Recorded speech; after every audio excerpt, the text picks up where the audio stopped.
नमस्कार। SBT news में आपका स्वागत है। पेश है 1 मई सुबह 6:15 बजे राजस्थान की 15 बड़ी खबरों में। श्रीगंगानगर में भाजपा विधायक जयदीप बिहानी के साथ हुई मारपीट के मामले ने अब तूल पकड़ लिया है। इस घटना के बाद प्रदेश की सियासत पूरी तरह गर्मा गई है। राजस्थान के पूर्व मुख्यमंत्री अशोक गहलोत ने इस मुद्दे पर सीधे सरकार को कटघरे में खड़ा कर दिया है। गहलोत ने साफ कहा है कि जब सत्ताधारी दल का विधायक ही सुरक्षित नहीं है तो आम जनता की सुरक्षा का क्या हाल होगा। प्रदेश में बढ़ती अराजकता को लेकर कांग्रेस अब आक्रामक मूड में नजर आ रही है। पूर्व मुख्यमंत्री अशोक गहलोत ने जयपुर में बयान जारी करते हुए कहा कि अधिकारियों द्वारा एक जनप्रतिनिधि के साथ मारपीट करना प्रदेश में बढ़ती अराजकता का प्रतीक है। उन्होंने चिंता जताते हुए कहा कि जनता के बीच सरकार का प्रभाव धीरे धीरे खत्म होता जा रहा है। राजस्थान के टोंक में नेशनल हाईवे 52 पर स्थित निवाई क्षेत्र में गुरुवार को एक बड़ा हादसा होते होते टल गया। जयपुर से भीलवाड़ा की ओर जा रही एचडीएफसी बैंक की एक टेम्पो ट्रैक गाड़ी में अचानक भीषण आग लग गई। इस वैन में बैंक का करोड़ों रुपए का कैश रखा हुआ था। गनीमत यह रही कि समय रहते सूचना मिलते ही निवाई पुलिस और हाईवे कर्मी सक्रिय हो गए, जिससे जान माल का नुकसान नहीं हुआ। शुरुआती जानकारी के अनुसार वाहन में शॉर्ट सर्किट होने की वजह से अचानक धुआं निकलने लगा। देखते ही देखते आग ने विकराल रूप ले लिया और पूरी गाड़ी आग के गोले में तब्दील हो गई। हिमाचल में शिमला जिला के कई क्षेत्रों में 30 अप्रैल भारी ओलावृष्टि व तेज बारिश हो रही है। दोपहर बाद 1 से 2 बजे के बीच कुफरी व ठियोग के आसपास के क्षेत्रों में जमकर ओले गिरे। पौने 3 बजे शिमला में भी तेज बारिश के साथ हल्की ओलावृष्टि हुई। मौसम में बदलाव के बाद शिमला में दिन में भी अंधेरा सा छा गया। कुफरी में ओलावृष्टि की जमीन पर 3 इंच मोटी परत बिछ गई। इससे सड़कों पर फिसलन बढ़ गई। ओले गिरने से सेब के साथ साथ फूल गोभी और मटर की फसल तबाह हो गई। बारिश और ओलावृष्टि से तापमान में भारी गिरावट आई है।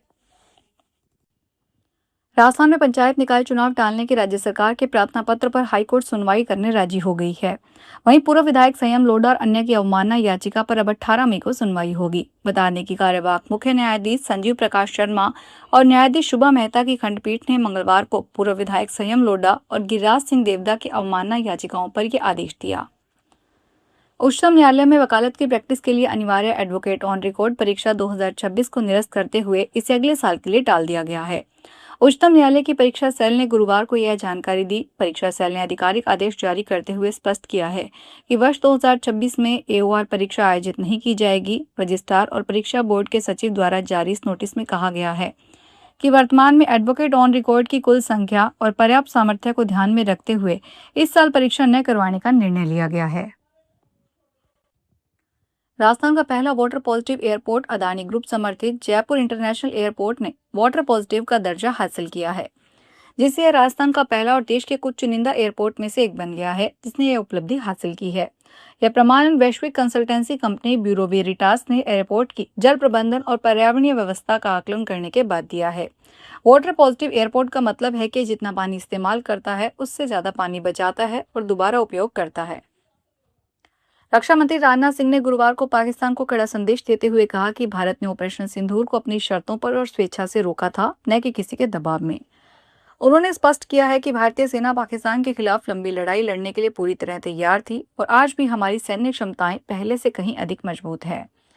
एएनआई नेशनल सिक्योरिटी समिट 2.0 को संबोधित करते हुए राजनाथ सिंह ने पाकिस्तान को अंतर्राष्ट्रीय आतंकवाद का केंद्र करार दिया। उन्होंने कहा कि आतंकवाद की वैचारिक और राजनीतिक जड़ों को उखाड़ फेंकने का समय आ गया है। कांग्रेस के पूर्व अध्यक्ष तथा लोकसभा में विपक्ष के नेता राहुल गांधी ने कहा कि लद्दाख में लोकतांत्रिक अधिकारों को दबाने का प्रयास हो रहा है और वहां के लोगों की आवाज को दबाया जा रहा है। गांधी ने गुरुवार को सोशल मीडिया पर लिखा कि लद्दाख के युवाओं ने उन्हें बताया कि किस तरह से उनके क्षेत्र को एक तरह के पुलिस राज में बदल दिया गया है।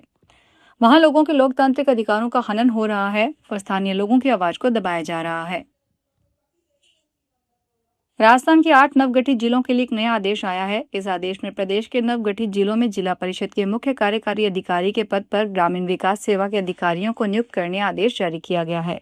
इसके बाद आरएएस परिषद ने इस आदेश के विरोध में ग्रामीण विकास विभाग के मंत्री डॉक्टर किरोड़ी लाल मीणा को पत्र लिखकर उनसे अनुरोध किया है कि इस नए आदेश को तत्काल वापस लिया जाए। आरएएस परिषद ने दावा किया है कि यह परंपरागत रूप से आरएएस का पद रहा है।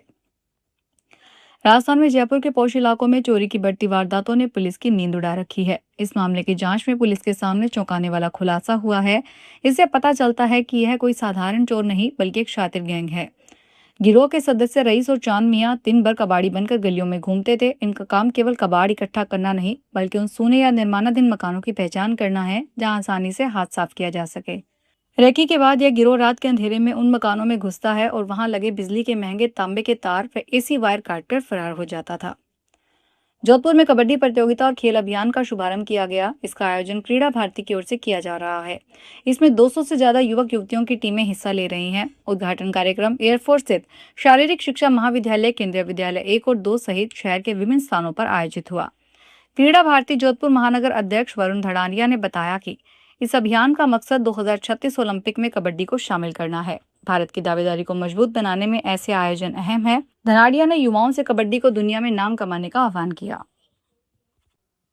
राजस्थान स्टेट गैस लिमिटेड द्वारा कोटा शहर में घरेलू पाइपलाइन गैस कनेक्शन उपलब्ध करवाने के लिए डोर स्टेप शिविरों का आयोजन किया जा रहा है। इस पहल का उद्देश्य बहुमंजिला अपार्टमेंट और आसपास की कॉलोनियों के निवासियों को आसान और त्वरित तरीके से गैस कनेक्शन उपलब्ध करवाना है।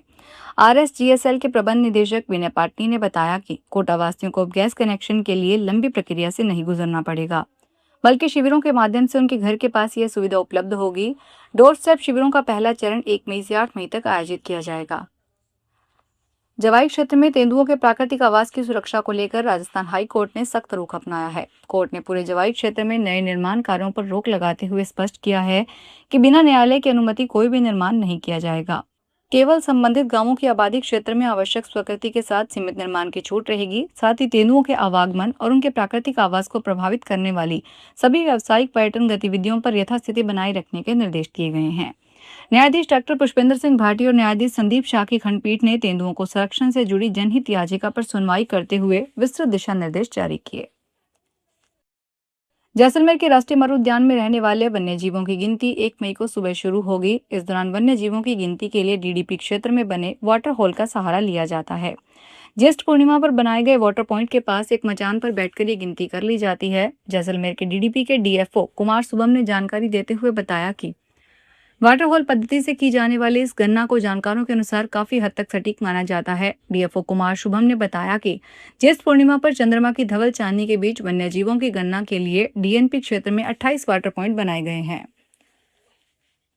डूंगरपुर में मनरेगा, बिजली और पेयजल सहित अन्य समस्याओं को लेकर कांग्रेस ने प्रदर्शन किया। कांग्रेस के जिला अध्यक्ष और विधायक गणेश घोगरा के नेतृत्व में यह प्रदर्शन कलेक्ट्रेट पर धरने के साथ संपन्न हुआ। कांग्रेस नेताओं और कार्यकर्ताओं ने कांग्रेस कार्यालय से कलेक्ट्रेट तक रैली निकाली। प्रदर्शन के दौरान केंद्र और राज्य सरकार के खिलाफ आरोप लगाए गए और जिला कलेक्टर को राज्यपाल के नाम ज्ञापन सौंपा गया। इस अवसर पर पूर्व सांसद ताराचंद भगोरा और पूर्व मंत्री डॉक्टर शंकर यादव सहित कई कांग्रेसी नेता मौजूद थे।